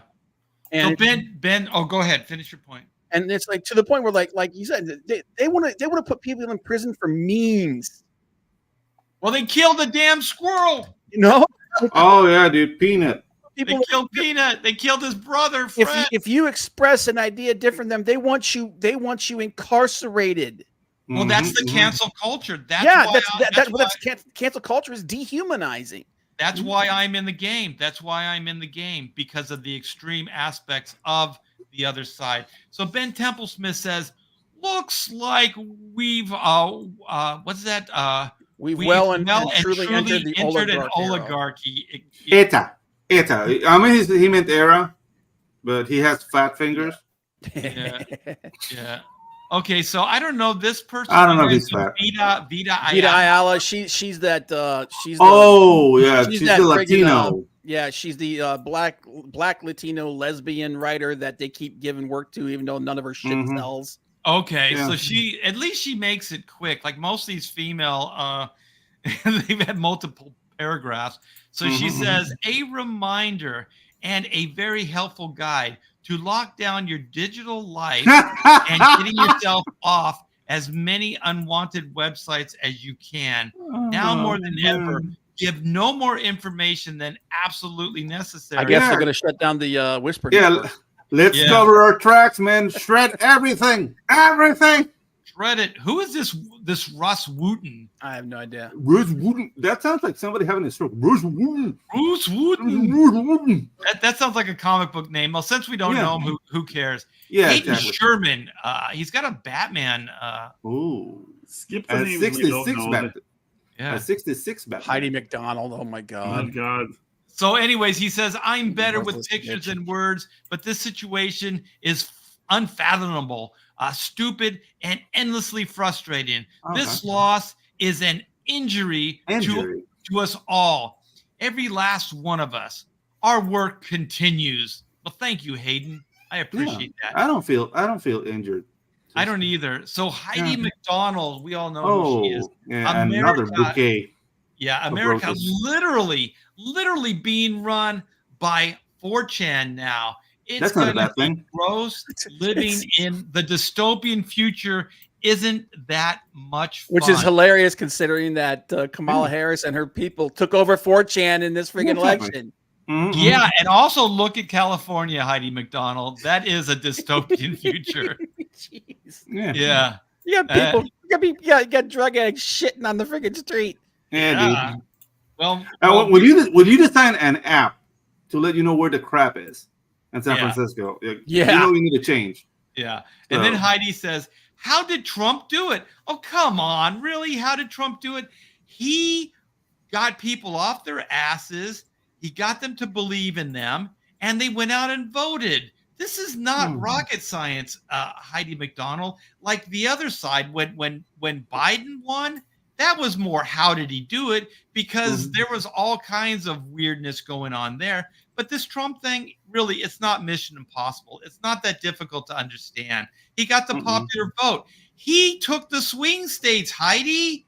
Yeah, he did it, and he did it by not demonizing everybody that didn't think like him. He did it by telling them, "I'm going to help make your lives easier. I'm going to get rid of these things that are friggin' strangling you off. All this identity politics shit doesn't matter." Yeah. He inspired. Look at how delusional she is with the next sentence she writes. Yeah. You idiots. No. When she talks about the media, how did Trump do it? With the aid of a willing media who knows he means big ratings been attacking him hold him to normal standards. The media's been attacking this dude for 8 years. They've been said he was a Russian asset. Yes, before he even ran, they were going after him. My God, they're delusional. They tried to put him in prison and shot him. And they tried to kill him twice. Yeah. They're bitching like this as they're paying $10 for eggs. Like, yeah, exactly. Exactly. Thank you. Pedro, that was perfect. And Danky Frank's like, how did this happen? 15 million vaporware voters disappeared. That's how. Yeah, exactly. And then she calls, I guess, what is she calling everybody that voted for Trump idiots? Is that what this is? Oh, yeah, you idiots. Yeah, you ruined it. You ruined our perfect dystopian world. I don't know who Julie Benson is. I'm at Disneyland. Booked it months ago in case I'd be celebrating or needed to find some sliver of joy in this cynical, cruel world. Sigh. Well, Disneyland, I'll tell you right now, with the prices and the bullshit that's going on there, Julie, I don't know what the hell you're talking about. I'll never go to that park again, and I'll never give Disney another dime until they straighten out. Dude, like Disney smells like the 70s now. Dude, did you hear that Elon was talking about trying to buy Disney? I hope he does. That would be awesome, man. The amount of firings. Oh my God! He'd be able to save a lot of money because he'd fired like 90% of the people there. Yeah, and look at this, Jody. Like, again, the identity politics is what's important. Look at this. For the trans and queer folk in particular who are terrified right now, please know that you were very much on the minds of so many of us as we donated and campaigned and voted. And we will keep fighting for you to be able to live and thrive as yourselves. And at this moment, all the queer people they don't care, man. Like there are queers for Trump. Like I've seen this is monolithic thinking. It's just idiotic. It's like but look at this. She's like, we're defending you. We are your allies. It's narcissism again because it's about them. She's the hero. She's the hero. Exactly. They're all the heroes of their own stories. Yeah. Every villain is the hero of their own story. Yep. And also the thing is, like Jody and these people, they create out of whole cloth like these scenarios. Like, who's trying to kill trans folk? What are you even talking about? This does not exist. You know what I mean? Like you make stuff up. Like the thing is, what was the video that Harris put out where it was the two women and they have their husbands and they're controlling guys and they're saying, remember, sweetie, you know how to vote. So the two women go over to vote and they look at each other with this knowing nod, and then they vote like, we're not going to vote the way our husbands want us to vote. We're going to vote for Kamala Harris because she's for us. It's like, this is a complete fabrication. Yeah. And we're not going to let them know because then they will beat their asses. That's just like there was this woman who she's like, when I went to vote today, there was a woman there. She was terrified and her husband was there. It's like, now do as I tell you, and you won't get hurt. And I'm like, yeah, I'll take things that didn't happen for 500, Alex. Exactly. And the thing is like, if this is about girl power, right? You're not really teaching, or the message isn't teaching women to stand up in a relationship, to just go, listen, honey, I respect you, I love you, but I have a difference in opinion, and I'm going to vote how I want to. So instead of talking to your husband like that, you go behind his back and you lie to him to his face that you're going to do what he says, and then you do just the opposite. So this is a relationship that's based on lies. No, you know what this is? This is a sexual fantasy because they all want to be married to Archie Bunker. They just want that guy like, to the moon, Alice. Like they want that to be dominated and mushed. Well, I don't know about Jody. I don't know what Jody really wants. I think she's really confused. But who? Yeah. I've heard of this guy, Cullen Bunn. Yeah. Cullen Bunn. What does he do? He's a writer. He's a writer. Yeah. Okay. That's what I thought. Okay, we're not going to make it, are we? That's so deep right there. So Mark Russell. Oh yeah, Paul. Jeezy this. Oh Jeezy this. Yeah. So Mark Russell really goes off here. So I don't know who. Yeah, but it's the most soy bullshit you ever saw in your life. That I'm like raging Triscuits. Oh, like, man. Yeah, I like Carl a lot. Carl Kiesel. Well, democracy was fun while it lasted. It's a republic, Carl. It's a republic, Carl. Yeah. Yeah, democracy was developed in Greece. The republic was developed in Rome, which was better than democracy. Okay, democracy is the tyranny of the majority. Yeah, there's a lot of countries that are in crazy turmoil that have democracies. Yeah, exactly. So yeah, a republic is a state where people have rights and you can't cross other people's rights to defend your own. So it basically everybody has like a bubble of buffers. That's what a republic is. Yeah. If you want to go history lesson, if you want to go back to democracy, you're more than welcome, but away from me. Freaking Joe Glass. Oh, nice. Okay. Oh, God. So Joe says, if you're a Trump voter, unfollow me. I have no interest in wasting time explaining why you should be a better person. Person. How condescending. Joe, I guarantee you, no Trump voter is following you anyway because no Trump voter gives a shit about you. Yeah. Or if they do, they're just going there. Once again, this is sissy little Joe trying to say, I'm telling them to just go away. Well, if somebody is following him, they're following for the hoots. Yeah. The laughs. And then he wraps it up. I just want nothing to do with you. I have nothing here for you. The only thing I've got for Joe is ugh. Yeah, number of Trump voters following Joe Glass 0.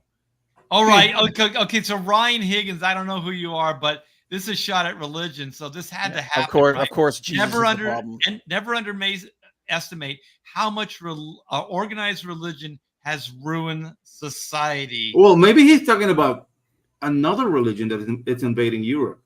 Like he's not specifying which one. I think Ryan's talking about Scientology. Probably. Yeah. Or maybe Santeria. So Bob, who's Parker? Jeff Parker. Jeff Parker. I'm not sure. Heather Anto, Skip Parker. Oh yeah. This one. I was like, I'm so scared of the uptick in suicide. We're about to be. If you kill yourself because someone that you don't know lost an election, and you're not going to get your friggin' social identity politics rocks off for the next 4 years, you're weak as shit. Yeah, dude, that's some baby natural shit. Selection and evolution. Jeez, man, that's some Darwinism. Once again, Heather, that is baby shit stuff. These guys are just creating like stuff out of whole cloth. These. Oh yeah, this isn't true. Yeah, nobody's out killing themselves because Donald Trump won the election. It's just not happened, Heather. I mean, you're just making this up, and maybe one person out of billions did this in the past, but I'll tell you right now, like you guys said, those are weak people, and they would probably have killed themselves regardless. Yeah. So it's not Trump. It's not that. So you can be scared, Heather, all you want, but I think what you're saying right here is a complete lie, and you just phony baloney. Yeah, you just made this up. Francisco, I don't know. Oh, Francisco Francavilla. All right, that's. Can I read this in the sound of my people? Yeah, I don't know who this guy is though. Yeah, 161 million registered to vote in the U.S. in 2020 with a pandemic. 158 million showed up for to fire the guy, and now 4 years later, 20 million didn't show up to vote after record-breaking registration and turnout. Make it make sense. Because they aren't real, Holmes. We all know. Exactly. They aren't real, let's say. Yeah, because they was bullshit, bro. They was like the witch. They was like the bruja. It was loco, Francisco. Listen to me. It was loco. Oh. That's good. That was really good. You've been smoking too much of the can, bro. Yeah. You're smoking too much of the wacky tobacco, Francisco. Yeah. Take it easy. Say the quiet part out loud. Your mom is going to notice. I'm waiting for any of the cable networks to bring up where did those 20 million votes come from for Biden in 2020? Okay, so Jaro says he does cool work. Black Beetle. Yeah. Afterlife with Archie was pretty badass. Yeah. I mean, they're not bad artists. These guys can be talented. Like no one's saying that these guys can't write and draw great comic books. Nobody's really attacking them. I mean, we're just kind of laughing at the hysterics, laughing in the general exaggeration of what. Exactly. I'm just basically like, you're wondering, you guys are like acting like this shit. You guys are the ones that were literally calling everybody Nazis and fascists and bigots and reveling in them getting canceled and losing their livelihood and all this shit. And suddenly you're like, oh, I can't believe, how did this happen? Because you know what? I'm gonna start using this accent more. It was pretty good. It felt good. Felt good. Yeah. It's true to your heritage. Yeah, not really, because that's really like northern desert Mexican or something. You're more like you're not on like the corner in like Tijuana. Hey, esse, what's no, I'm more tropical. Hey, ¿qué pasó, loco? Like more Cuban. He sells plantains, not oranges. Yeah, exactly. Yeah. That's the thing. Or the Chick-fil-A at the side of the road. Oh, dude, you know what? Like I just acquired land behind my house. Ooh, congratulations! Ooh. And yeah, dude, hey, Pedro. In all seriousness, who'd you have to kill for that land? No, nobody. It's in meters, so I don't know how much that would be in yards, but it's like 3,500 meters of land. Wow. And I'm gonna start a vanilla project. Like I'm gonna start planting vanilla because now beans, vanilla beans. That shit sells for $280 a kilo. Oh shit! So awesome. Yeah, I'm doing that. Dude, that's like over 2 miles. Yeah. That's a big ass chunk of land, dude. Yeah, dude. It's on the slope, so there's some work to do. I need to drag something and make like a. You guys. Are you gonna grade it? Are you gonna? Yeah, we're gonna grade it because basically the vanilla vein is an orchid, so I have to basically cover it. Oh shit, yeah, dude, man, vanilla, dude, they use that in everything. The thing is, if you don't grade it, Pedro, I don't know what the natural water flow is like there, but you're going to be using a ton of water. He lives in the jungle, man. No, dude, this is the tropics, Art. Yeah, you'll never have to wet. It's wet hell. The 8 months of the year is just like downpour, like a bucket. Like Art's from California. Yeah, Art's from Californian droughts. He doesn't understand. Yeah, things when they get wet in California move. Yeah. It's hard. So the only thing you'll have to worry about is like slope failure, right? So exactly. Terracing it off, then you got flat land, and you don't have to. I have to reinforce the thing. Yeah. So they don't start, it's gonna be a good project. They don't start fires. Awesome, they don't start fires down there where he's at. They just have stuff smoldering. Yeah. No, we have 3 months that are very dry. And you can get like fires then, but dude, like this is green all year long. And we owe Francavilla an apology. He's apparently Italian. Was Italian? Okay. Sorry, Francisco. Sorry, like hey, lasagna. That's not a pizza. Macaroni. Pasta. Olive Garden. Io voglio conoscere Francisco. Like I know Italian too. Yeah. Ha. I got some Oodles of Doodles proofs if you guys want to see those. Nice. I'll look at anything. Yeah, dude. Oodles of Doodles right now is at the printer, and so these are the proofs right here. So can you guys see this? Yeah. So this is page 1. So we got the introduction page. We got giving everybody their credits. And we got the Superman, the Man of Steel, the Superman, the Superhombre, the Ubermensch. Yep.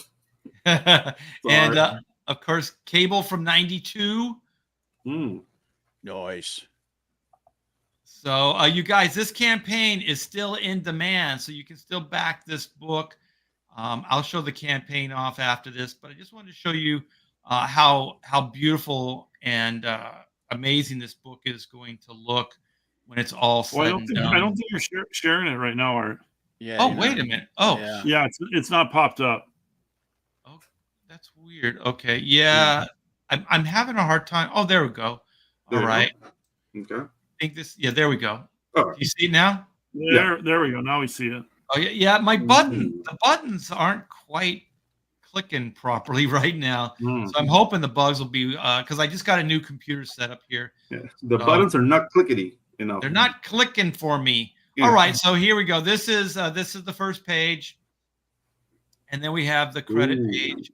Nice. Then we have the Man of Steel. Da, da, da, da, da. Dun, dun, dun. So Cable from '92. Yeah, this is from the original artwork. Right. These are the original scans. That was one of the covers, right?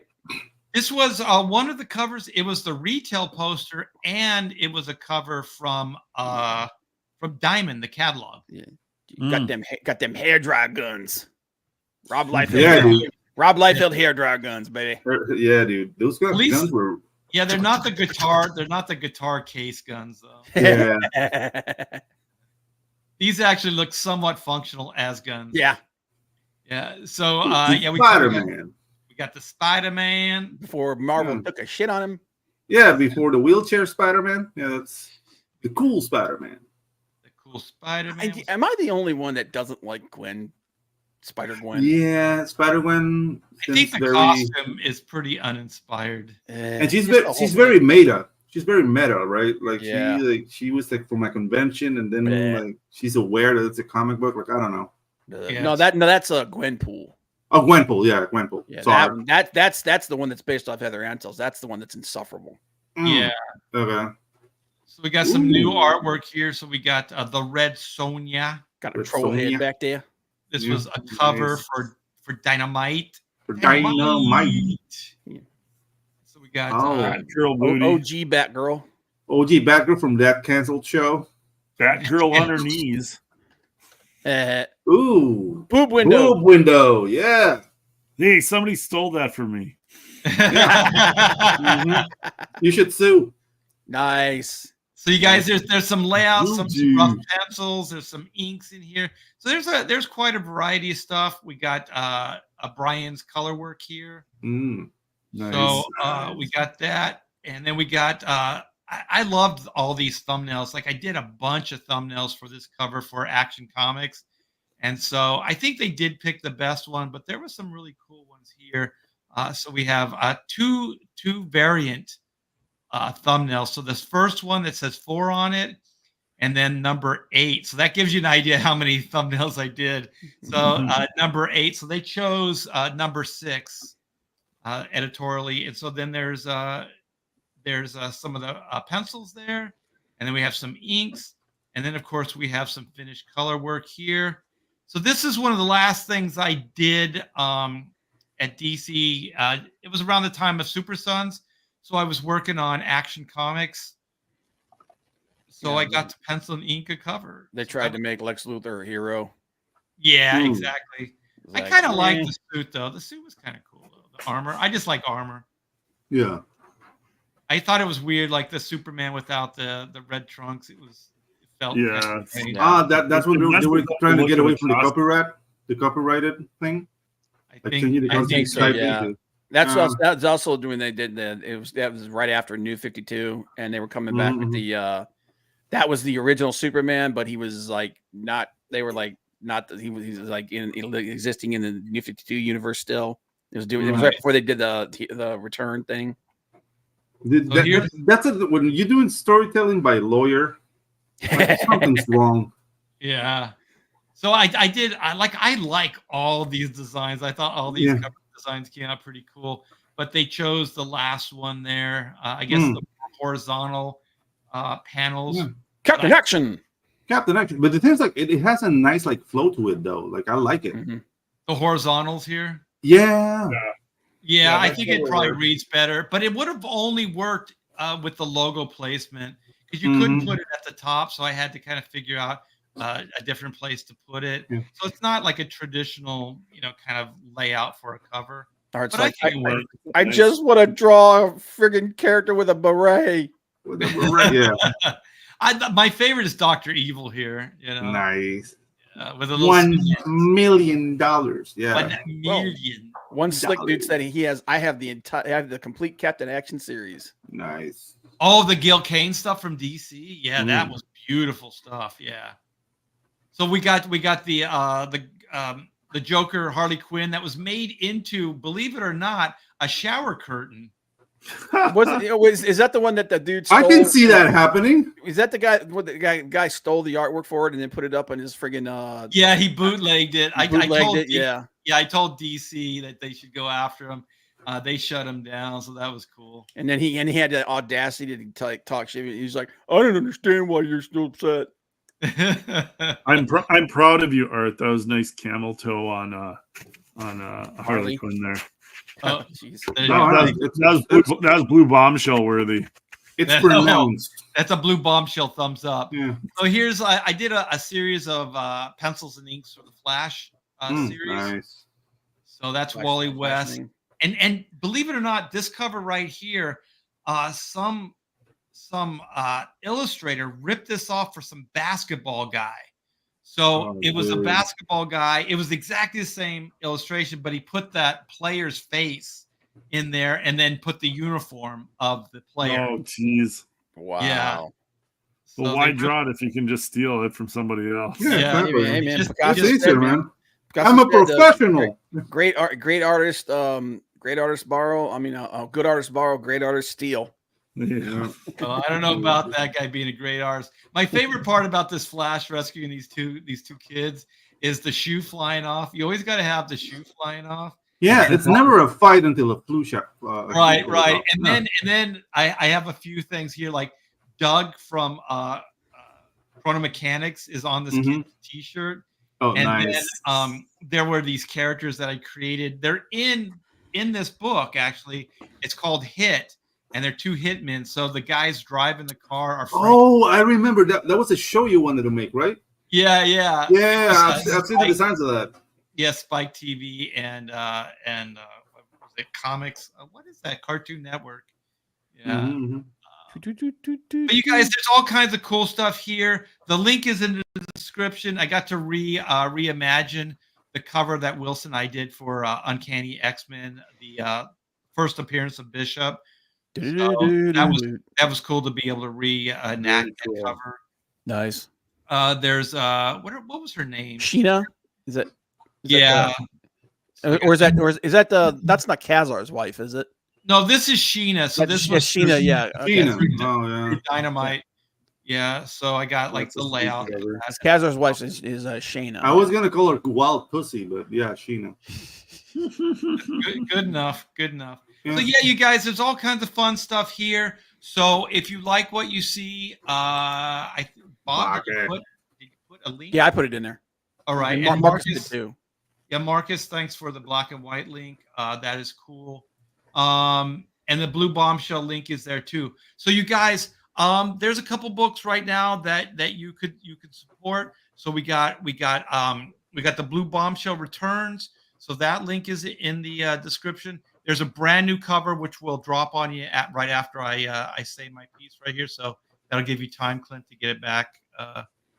The blue bombshell cover, and so there's also Oodles of Doodles and other stuff too. That is my art book that is at the printers right now, but you can still back the book, and we should get, hopefully, keep your fingers crossed, we'll be getting that book back late November, and we'll be able to start fulfilling in December. So that's the plan at this point in time. And so this is the fantastic cover that Clint put together to celebrate. I just love this guy. Look at how much fun he's having. Yeah. I mean, I can hear YMCA playing in the background. Dun, dun, dun, dun, and all the Blue dun, Bombshell dun, dun, characters dun, having a good dun, time dun. supporting a hero, man. This guy took a bullet for America. This guy took a bullet for America. Yeah, and they dare call him homophobic when he danced to the YMCA. Yeah, exactly. No, so this is an add-on cover. The campaign launched 2 weeks ago, so I did this add-on cover to commemorate the Trump election. It's limited to 100. A bunch have gone out since I posted it yesterday already, so get it while it still lasts at 100. It's going to be capped, so it's a limited edition collector's item. You can back whatever tier, and then you can, when you're checking out, you can add this onto your reward tier. And we're so close to hitting our goal. We're $80 away. So 1 or 2 backers more overnight tonight is going to put us over the top before the weekend, which is just fantastic. And check through the reward tiers. I got a bunch of different stuff. There's different variant covers. You can get regular covers. You can get adult covers. You can get the total package, which is all the variants, trading cards, prints. You get original art sketches in that. You get a digital backup story, more Blue Bombshell, the Blue Bombshell Exposed. So that's going to be another fun story too. So lots of goodies in here that you can scroll through the reward tiers and check out. And then when you are checking out, grab the Trump wins variant. There is also, if you missed the first campaign, you can still get a reprint of Blue Bombshell #1. And then there's also an add-on for the Blue Bombshell extras. It's like extra stories and stuff that I've done for the Blue Bombshell and other campaigns. I combined them all into one book here. So a lot of different stuff you can grab here, and a lot of stuff to check out. This is going to be my 11th campaign that I've fulfilled. Wow. So yeah, all my books. Yep, all my books have come out on time, shipped. Everybody gets their stuff. There's It's a pony. It's a pony. There's no long delays. I think this book I've got for delivery date is late next spring. So I'm going to be working on this book this winter, getting it finished, getting it shipped in the spring. So all my campaigns fulfill. I've got a long track record. You can look up all my stuff on Indiegogo or scroll through my X account and click on the links there, because some of the stuff is shadow banned. Thankfully, you can search for Blue Bombshell on Indiegogo now. It is not. It doesn't pop up in the comic book section anymore. It popped up when I launched it. But if you go in the search engine, you'll find it. Just type in Blue Bombshell or click the link here or click the link on my X account. But yeah, you can find it now on Indiegogo. This one isn't completely shadow banned. So that's a good thing. More eyes on the campaign. So check it out. Yep. Well, hang out, Bob. We're gonna shut down. Okay. We've been going in 5 seconds. Yeah, we've been entertained. Well, hopefully the damn buttons work. Yeah. What's happening is I click on them, and you know how there's a drop down, and then you click whatever's in the drop down. The drop down is only showing up that fast. Damn. It doesn't give you time to click. So what I'm doing is I'm clicking it, and then I'm going right down and doing a second click. So everything on StreamYard's been like that so far. So it's really strange. I'm it's doing it again. So I'm gonna bid everybody an adieu. Thank you guys so much for hanging out with us. And make America great again, you guys. I do believe that this next 4 years is going to be absolutely fantastic. We'll do this together, even with Heather Antos and all those other crybabies. We're all one country. We're all Americans. We'll do this together, you guys. You'll see. Everything will be okay. You don't have to kill yourselves or cry or any of that stuff. We're all going to be fine. We're all tough Americans. Deep breaths. Deep breaths. Yeah. And coming from a non-American, even if we're not all American, we're going to make it, guys. Just take it easy. The sun shall rise tomorrow. Yeah, exactly. Yeah, everything's going to be fine. I mean, I'm sure there's a lot of people that were on the right that hated the last 4 years, but nobody really killed themselves over it or cried. At least they didn't cry openly like you guys do. Yeah, you got to work in that. Most people just drank themselves into oblivion and just pounded on a table or something, But they didn't cry and scream and do all that stuff because that's really weird. But yeah. All right. Have a good one, everybody. Yeah. Let me see if I can get this thing to work. It's not working. We're gonna be here forever. We're never gonna go anywhere. Oh no. I think I did.